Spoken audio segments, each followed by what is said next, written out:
මෙච්චර කාලයකට ගියක් තිබ්බේ නෑ. අපිට දැන් උඩාස් සතුටුයි. අපේම කියලා ගියක් තියෙන උඩාස් සතුටුයි.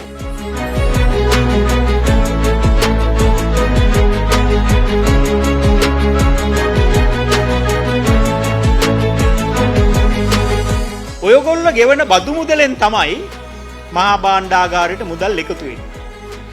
රාජ්‍ය ප්‍රතිපත්තීන් හදන මේ කළමනාකරණ කරන කොටස් හැටියට පුද්ගලයෝ හැටියට අපේ වගකීම තියෙන්නේ ඔයගොල්ලෝ ගෙවන හැම සතේකම බදු මුදල හරියට කළමනාකරණය කරලා ලැබිය යුතු තැන්වලට මෙන්න මේ මුදල් ලැබෙන්න සලස්වන එක. මේ වගේ නිවාසාධාර වැඩසටහන යටතේ ඒ ක්‍රියාත්මක වෙච්ච හැම නිවසකටම මේ රටේ ජනතාව දායක වෙලා තියෙනවා අප්‍රකාශිතව.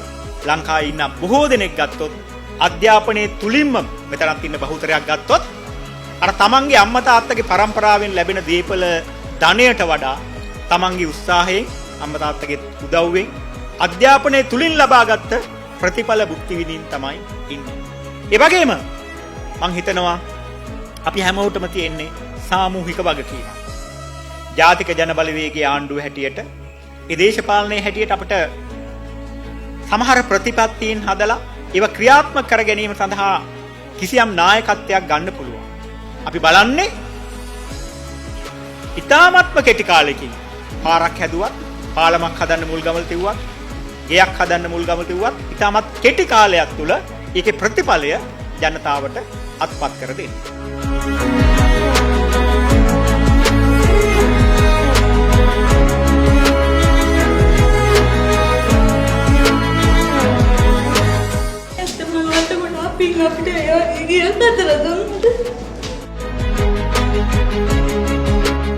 තමාගේ ගෙයක් හදනවා වගේම ග්‍රාම නිලධාරී මහත්මයාගේ ඉඳන් ඒ වගේම අපේ සහකාර ලේකම්තුමියගේ ඉඳන් සියලු දෙනාම අප්‍රතිහත ධෛර්යයෙන් තමන් බාරගත්ත වගකීම ඉෂ්ට කරන්න මැදිහත් වුණා. අපි දැක්ක කාර්ය. දේශපාලන අධිකාරිය විදිහට අපිට තිබුණේ ඒ දිහා බලන් ඉන්න විතරයි. සියලු දේවල් නිසි පරිදි නිවැරදි වෙලාවට සිද්ධ කරනවා. ඒකේ ප්‍රතිලාභය මෙවැනි දරුවන්ට තමයි ලැබෙන්නේ.